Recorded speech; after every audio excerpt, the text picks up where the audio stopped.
వస్తలేదు.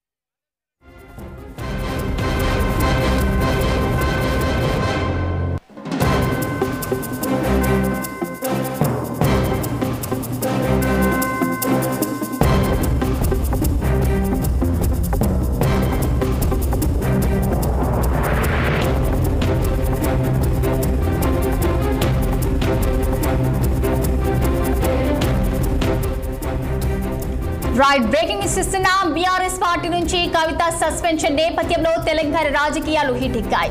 ఆమె బహిష్కరణపై జాగృతి కార్యకర్తలు ఆగ్రహం వ్యక్తం చేస్తుండగా అటు గులాబీ పార్టీ నేతలు స్వాగతిస్తున్నారు. ఇదిలా ఉండగా రాష్ట్ర వ్యాప్తంగా ఉన్న బీఆర్ఎస్ జిల్లా పార్టీ కార్యాలయాల్లో కవిత ఫ్లెక్సీలు తొలగించాలన్న అధిష్టానం ఆదేశాలతో ఎక్కడికక్కడ కవిత పోస్టర్లు, బ్యానర్లు, ఫ్లెక్సీలు తొలగిస్తున్నారు. ఇప్పటికే ఆమె ఎక్స్, ఇన్స్టాగ్రామ్, ఫేస్బుక్ పేజీలను అన్ఫాలో చేశారు. తాజాగా కవిత ఫ్లెక్సీలను సిద్దిపేట జిల్లా హుస్నాబాద్ లో గులాబీ కార్యకర్తలు దహనం చేశారు. హరీష్ రావుపై కవిత కామెంట్స్ ను వ్యతిరేకిస్తూ మల్లె చెట్టు చౌరస్తాలో ఆందోళన నిర్వహించారు. కాగా కవిత సస్పెండ్ ను పార్టీ శ్రేణులు స్వాగతించాయి. పార్టీ నాయకత్వాలను కించపరిస్తే సహించబోమని హెచ్చరించారు.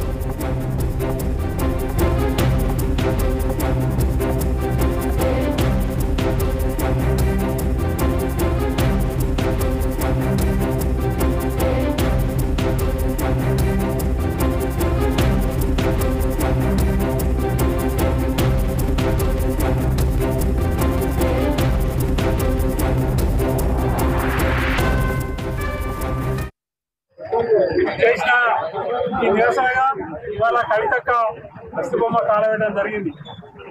కవితక్క బీజేపీకి అమ్ముడు పోయి బీజేపీ నాయకులు ఆడించినట్టుగా ఇక్కడ ఉన్నటువంటి రాష్ట్ర నాయకత్వం ఏం చెప్తే అది చేయడం, ఆమెపై ఉన్నటువంటి కేసులు మాఫీ చేసుకోవడం కోసం, ఆమె రాజకీయ భవిష్యత్తు కోసం ఇవాళ బీఆర్ఎస్ లో ఉన్నటువంటి నాయకులను కించపరిచే విధంగా మాట్లాడుతుంది.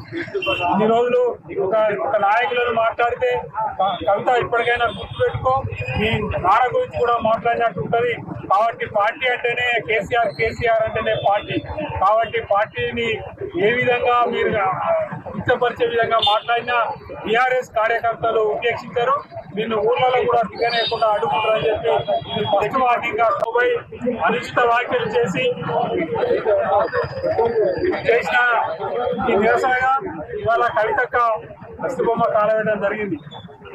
కవితక్క బీజేపీకి అమ్ముడు పోయి బీజేపీ నాయకులు ఆడించినట్టుగా ఇక్కడ ఉన్నటువంటి రాష్ట్ర నాయకత్వం ఏం చెప్తే అది చేయడం, ఆమెపై ఉన్నటువంటి కేసులు మాఫీ చేసుకోవడం కోసం, ఆమె రాజకీయ భవిష్యత్తు కోసం ఇవాళ బీఆర్ఎస్ లో ఉన్నటువంటి నాయకులను కించపరిచే విధంగా మాట్లాడుతుంది. ఇన్ని రోజులు ఒక నాయకులను మాట్లాడితే కవిత ఇప్పటికైనా గుర్తుపెట్టుకో, మీ నాన్న గురించి కూడా మాట్లాడినట్టు ఉంటుంది. కాబట్టి పార్టీ అంటేనే కేసీఆర్ అంటేనే పార్టీ. కాబట్టి పార్టీని ఏ విధంగా మీరు కించపరిచే విధంగా మాట్లాడినా బీఆర్ఎస్ కార్యకర్తలు ఉపేక్షించారు. నిన్ను ఊర్లలో కూడా దిగనేయకుండా అడ్డుకుంటారని చెప్పి